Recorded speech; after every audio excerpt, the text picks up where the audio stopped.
तुमच्या जाहिरातीसाठी एक संधी मोठ्या प्रेक्षकांपर्यंत पोहोचवा. व्यवसाय असो किंवा इव्हेंट, विकासनामा सोबत जाहिरात करा. स्क्रीनवरील नंबरवर आजच संपर्क करा. विकासनामा, तुमचा आवाज, तुमची जाहिरात. तसंच विकासनामाला सबस्क्राईब करा आणि अपडेटेड रहा.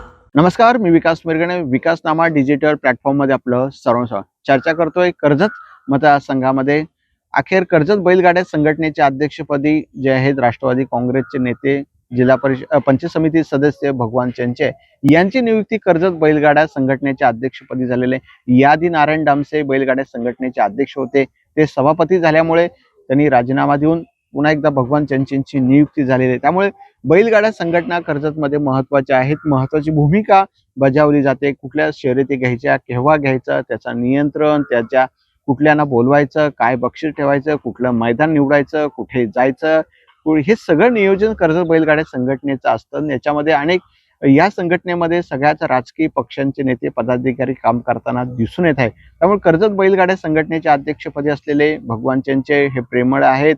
त्यांच्या म्हणजे बैल मोठ्या प्रमाणात त्यांच्या निवासस्थानी असतात, घोडे असतात, कुत्रे पाळलेले. त्यामुळे हा मनुष्य किंवा हा माणूस, हा व्यक्ती आता बैलगाड्या संघटनेचा अध्यक्षपद झालाय. मात्र त्यांनी सुद्धा बैलांचा विचार करावा, कारण बैलगाड्या संघटनेमध्ये काही बैलांना विनाकारण आणलं जातं, छळ केला जातो.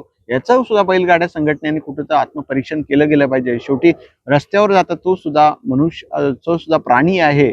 त्यामुळे त्याची छळ कुठं होऊ नये या दृष्टीने भगवान चंचेने प्रयत्न केला गेला पाहिजे. कारण ते प्राणी आहेत, मुख्य प्राणी आहेत, त्यांना बोलता येत नाही, ते बोलू शकत नाहीयेत. त्यामुळे या दृष्टीने बैलगाड्या संघटनेने विचार केला गेला पाहिजे. कर्जतमध्ये मोठ्या प्रमाणात बैलगाड्या संघटना आपल्या शर्यतीचं आयोजन केलं जातं, त्याचाही विचार त्यांनी करावा. ही महत्वाची भूमिका आहे. त्यामुळे भगवान चंचे अध्यक्ष झालेले आहेत. त्यामुळे येत्या काळामध्ये बैलगाड्या संघटनेमध्ये वेगवेगळे बदल होतील, योग्य अंमलबजावणी होतील. भगवान चंचे डॅशिंग आहे, आक्रमक आहेत, रोखठोक बोलणारे आहेत. त्यामुळे कदाचित ते रोखठोक बोलणं त्यांचं नेहमी कदाचित जास्त नुकसान होतं. मात्र ते आक्रमक बोलतात आणि त्यामुळे बैलगाड्या संघटनेच्या अध्यक्षपदी त्यांची नियुक्ती झालेली आहे. एकूणच काय, त्यामुळे आता संघटनेमध्ये जोश, उत्साह आपल्याला पाहायला मिळेल. अनेक नवीन सदस्य, सभासद किंवा संघटना जाहीर केली जाईल. मात्र एकूणच काय, कर्जतमध्ये बैलगाड्या संघटनेचं मोठ्या प्रमाणात जाळं विणलेलं आहे आणि आता भगवान चंचे ते जाळं मोठ्या विस्ताराने करतील अशी अपेक्षा आहेत आणि त्यांना विकासनामाच्या डिजिटल माध्यमातून शुभेच्छा देऊया. धन्यवाद. तुमच्या जाहिरातीसाठी एक संधी मोठ्या प्रेक्षकांपर्यंत पोहोचवा. व्यवसाय असो किंवा इव्हेंट, विकासनामा सोबत जाहिरात करा.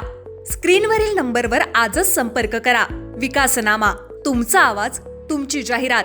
तसंच विकासनामाला सबस्क्राईब करा आणि अपडेटेड रहा.